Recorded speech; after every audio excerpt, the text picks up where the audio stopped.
Bien-aimés dans le Seigneur, bonjour. Nous entamons là notre deuxième émission sur la méditation de la parole de Dieu. Notre chaîne s'intitule Méditation matinale, Dieu nous parle. Hier, je pense que vous avez vu l'introduction de nos différentes émissions qui vont désormais suivre. Chaque matin, vous aurez une parole de méditation sur un texte de l'Évangile et nous avions eu à expliquer quelle est la démarche de la méditation lors de notre première vidéo. Alors, le texte de ce 1er octobre 2024, c'est sur Luc, chapitre 9, versets 51 à 56. Avant de lire la parole, nous allons prier. Seigneur, nous te bénissons, nous te rendons grâce pour le souffle de vie, pour cette joie que tu nous donnes de méditer ta parole et de la partager en ligne. Nous voulons bénir tous ceux qui vont y avoir accès, qui pourront nous écouter et nous formuler des suggestions pour améliorer la qualité de l'émission. Ouvre notre esprit pour la méditation d'aujourd'hui, afin que chacun de nous reçoive une partie de ta bénédiction. Sois béni, sois exalté dans le nom de Jésus-Christ. Nous avions prié. Amen. Alors, nous allons lire le texte dans Luc 9, versets 51 à 56. Lisons la parole au nom de Jésus. Lorsque le temps approcha où Jésus devait être enlevé de ce monde, il décida de manière résolue de se rendre à Jérusalem. Il envoya devant lui quelques messagers. En cours de route, ils entrèrent dans un village de la Samarie pour lui préparer un logement.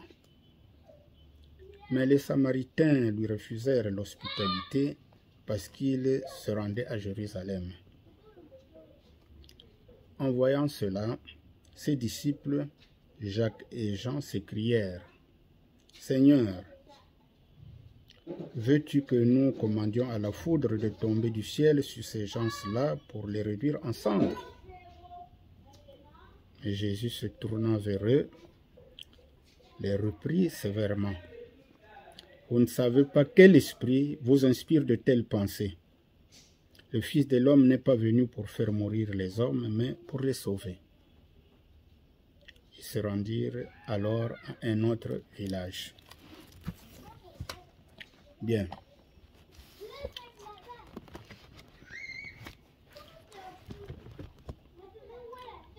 Alors, la question que nous sommes amenés à nous poser est celle-ci. De quoi nous parle ce texte? Il y a des questions subsidiaires, mais pour gagner du temps, c'est autour de cette question que nous allons focaliser notre méditation. Il nous faut d'abord chercher à connaître qui sont les Samaritains dont on nous parle dans ce texte. Eh bien, au temps de David et de Salomon, Israël était uni. Mais après la mort de Salomon, il y a eu scission. Bon, il faut aller lire le livre de 2 Rois, et aussi la prédication des prophètes, Isaïe, Jérémie, Ézéchiel et les autres prophètes. Nous comprendrons mieux pourquoi il y a eu la scission. Mais pour mieux comprendre la scission, il faut vraiment lire les livres de Rois et les livres des chroniques. Alors, nous n'allons pas nous attarder sur cet aspect historique, Mais nous voulons simplement expliquer que après le roi Salomon, il y a eu scission entre le nord et le sud. Le nord représenté par Israël qui avait 10 tribus et le sud par Juda qui avait 2 tribus. Et donc il y avait inimitié entre ces deux peuples, peuple du nord et peuple du sud, qui au départ était Israël unifié. Alors, Israël du nord est beaucoup plus parti dans l'idolâtrie, parce que avec les déportations et les invasions des peuples païens, il y a eu beaucoup de mixage dans Israël du nord. Et le culte dédié à Yahvé était dénaturé. Il y avait mélange donc entre le paganisme et le culte à Dieu. Or, Dieu n'aime pas ça, il faut choisir quel est le maître que vous priez. Par contre, au sud, ils ont gardé quand même les valeurs que Moïse leur a transmises. Et leur culte était beaucoup plus dédié à Yahvé. Alors, donc, voyez-vous que les Samaritains refusent l'accès de leur pays ou de leur contrée à Jésus pour se rendre à Jérusalem à cause des querelles du passé. Jésus a envoyé des messagers. Bon, le texte ne nous dit pas quels sont ces messagers-là. Certainement, c'est parmi les disciples. Et nous voyons que les disciples ont eu une réaction énergique, en particulier Jacques et Jean qui sont des frères. Ils ont dit au Seigneur, mais s'il nous refuse, pourquoi ne pas faire descendre le feu, la foudre sur ce village pour que les habitants soient détruits. Ils savaient que Jésus avait cette puissance. Et ces deux frères, quand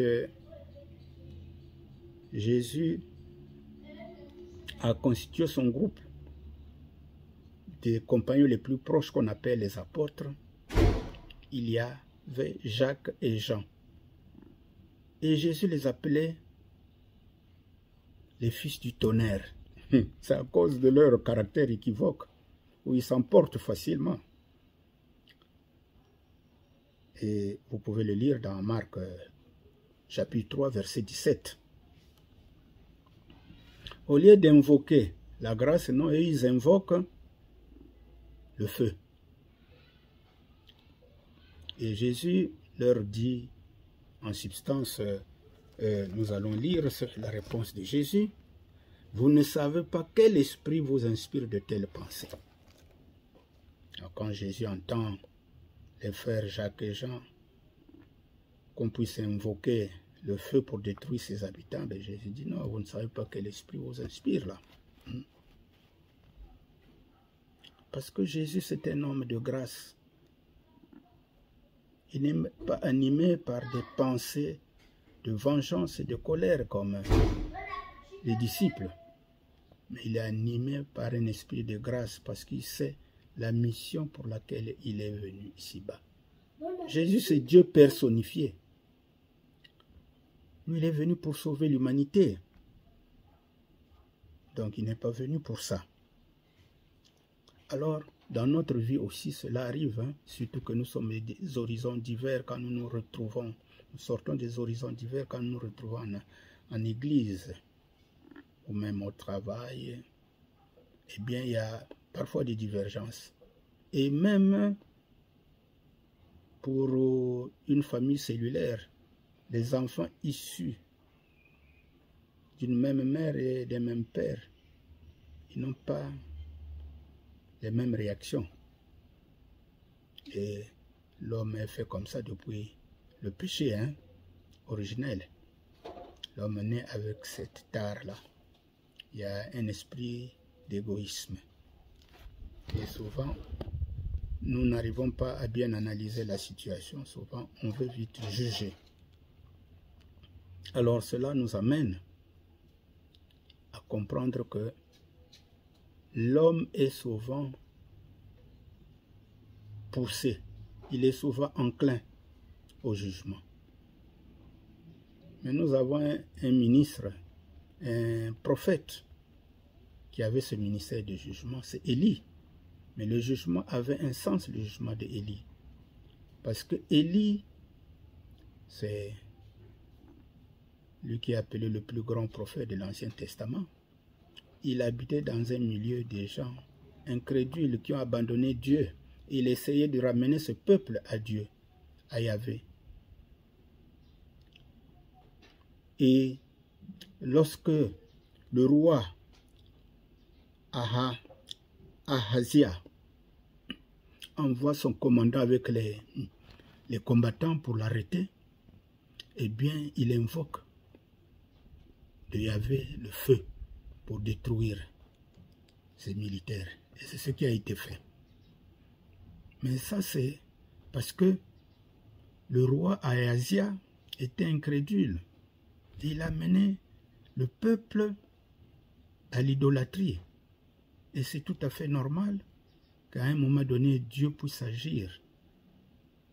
Mais ici, nous sommes avec Dieu lui-même, personnifié en Jésus-Christ.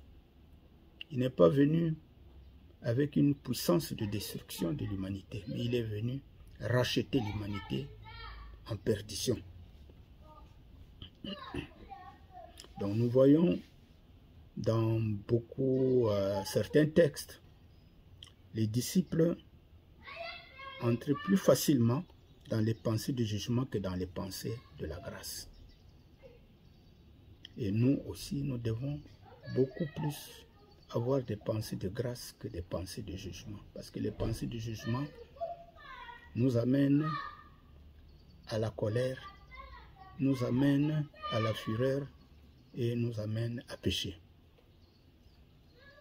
Alors aujourd'hui, plus que jamais, l'esprit de grâce et de pardon devrait animer les enfants de Dieu que nous sommes. Il faut que nous ayons un esprit de grâce et de pardon. D'ailleurs, en examinant le texte précédent, notre texte du jour, on va le lire, Luc 9, versets 49 à 50. Lisons au nom de Jésus. Jean prit la parole et dit, « Maître, nous avons vu quelqu'un qui chassait les démons en ton nom, et nous lui avons dit de ne plus le faire parce qu'il ne te suit pas avec nous. » Et la réponse de Jésus est là, au verset 50. Ne l'en empêchez pas, car celui qui n'est pas contre nous est pour vous. Donc celui qui n'est pas contre Jésus, il est pour Jésus. Jésus dit, mais s'il parle à mon nom, s'il chasse les démons à mon nom, où est votre problème? C'est qu'il est pour moi, c'est que lui aussi est mon disciple. Et nous, entre chrétiens, c'est la guéguerre. Non, c'est nous qui avons la meilleure doctrine, pas les autres prient ceci, ainsi de suite. Non, il faut dépasser ces clivages. Prêchons la bonne nouvelle du salut. C'est là la mission que Jésus nous donne. Prêchons la bonne nouvelle du salut.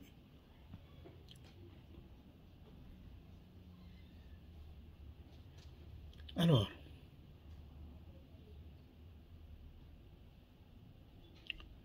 mais vous savez, les choses de Dieu sont parfois comprises en retard pour nous, enfants de Dieu. Ces mêmes gens qui défend cet homme de prêcher le nom de Jésus et de chasser les démons au nom de Jésus. Ces mêmes gens qui demandent à Jésus de faire descendre le feu sur le village samaritain. Après la Pentecôte, nous le verrons en compagnie des gens prêcher en Samarie. Ah, ça c'est important.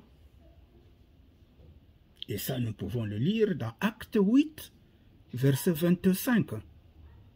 Vous pouvez le lire, chers bien-aimés dans le Seigneur. C'est ça. Je crois qu'il devait se rappeler ce qu'il était avant la Pentecôte. Jean, l'apôtre Jean, le bien-aimé de Jésus.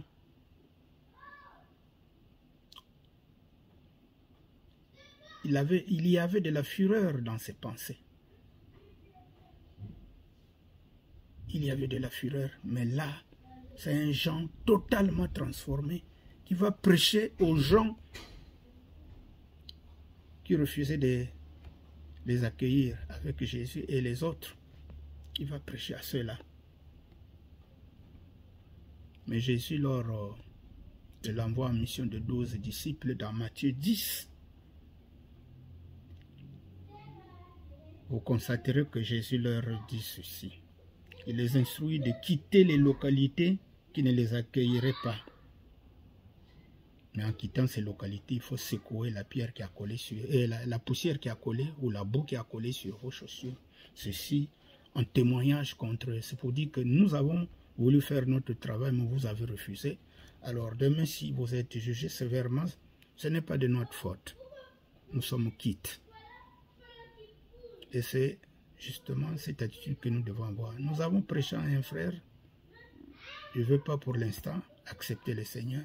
Bon, mettons ça en veilleuse. Mais quand nous mettons en veilleuse, c'est pour prier pour qu'un jour qu'il soit touché par la parole de Dieu. Donc, voilà brièvement ce que nous pouvons dire sur ce texte. On ne peut pas tout dire. D'abord, nous connaissons en partie et nous prophétisons en partie. C'est la parole de Dieu qui le dit. Et le reste, c'est à chacun de nous de faire des recherches. Alors, quand même, il faut une conclusion. Quelles leçons tirer de ce partage ou de cette méditation? La leçon principale, c'est que le chrétien doit cultiver l'esprit de tolérance lorsqu'il veut témoigner Jésus-Christ. Surtout dans les milieux hostiles, nous devons avoir un esprit de tolérance et de pardon quand nous voulons témoigner Jésus-Christ. Témoigner Jésus-Christ, c'est prêcher sa bonne nouvelle. C'est prêcher la bonne nouvelle, l'évangile. C'est amener les gens à rencontrer Christ. Donc quand nous sommes reposés, eh bien, c'est un moment de pause pour nous, pour pouvoir intercéder.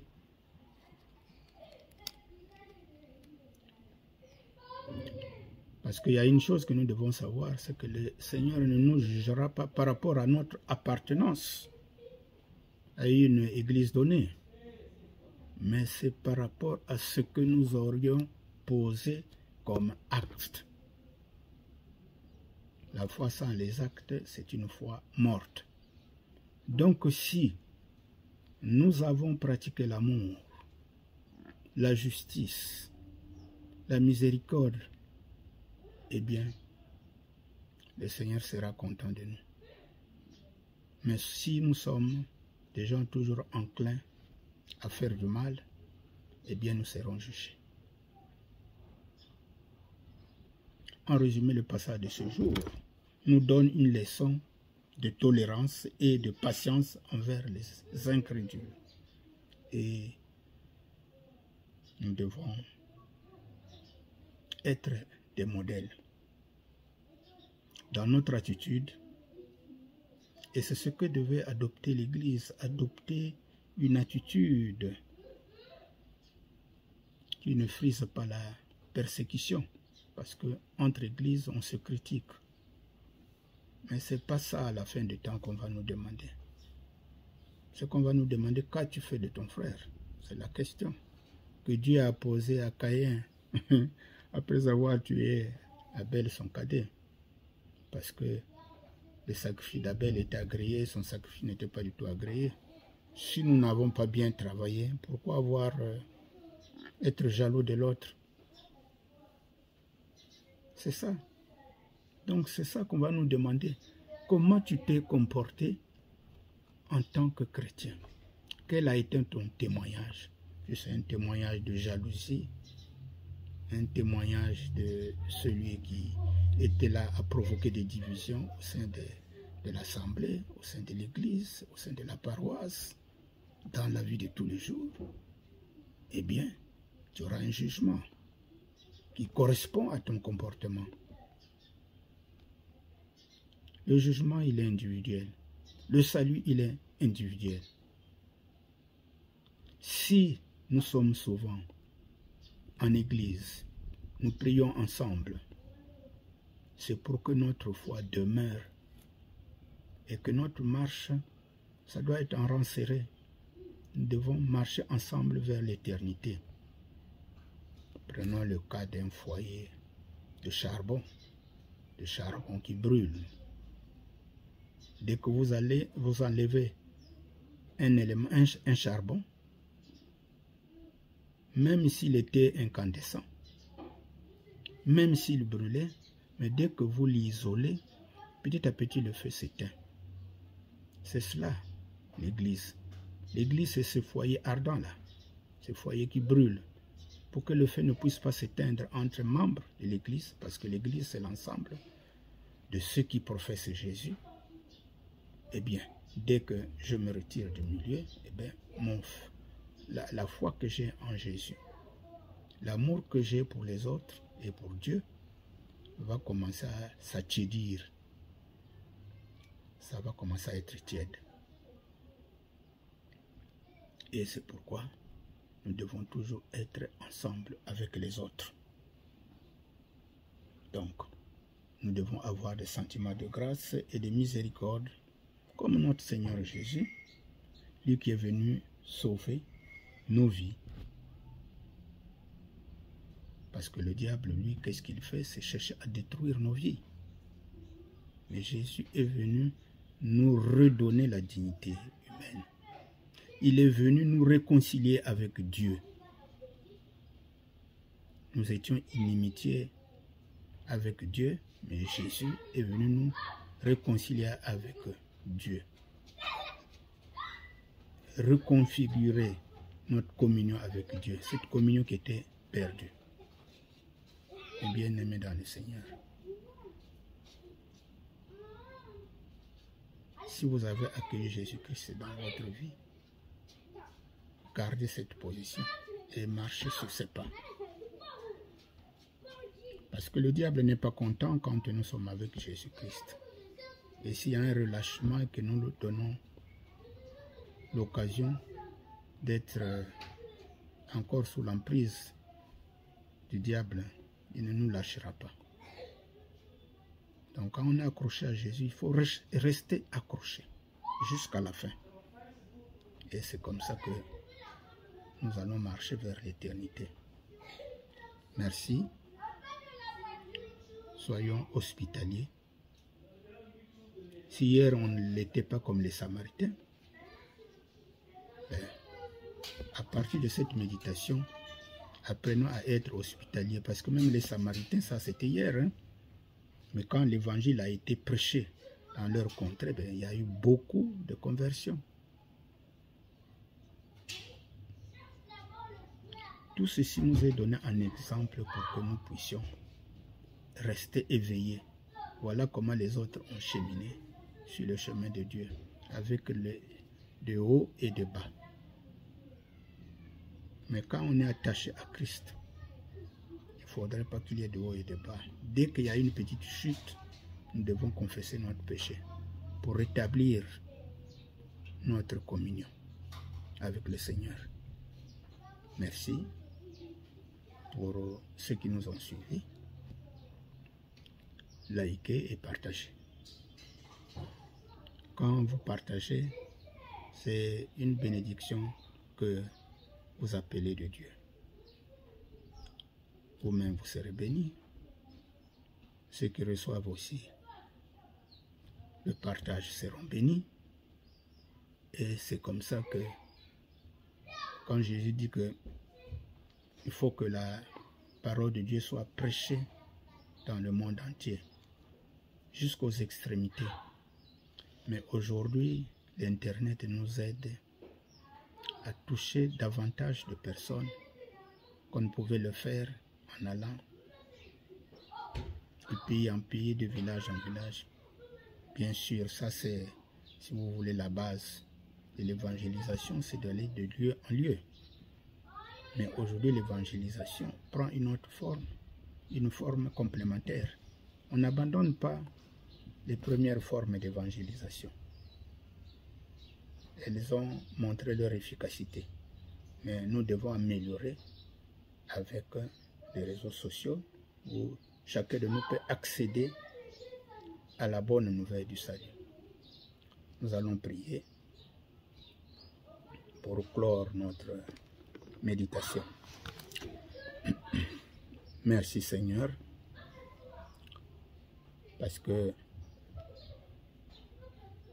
tu nous instruis sur la valeur, sinon la vertu de tolérance. Nous devons être tolérants. Davantage, nous devons être patients. Davantage, nous devons cultiver la grâce. Davantage, nous devons pardonner. Voilà ce que le Seigneur attend de nous. Ayons un esprit de tolérance, de patience et de pardon. C'est comme cela que nous pouvons amasser de grâce de la part du Seigneur. Ces grâces sont les bénédictions que nous pouvons communiquer aux autres aussi. Parce que notre Église, c'est une Église de communion des esprits.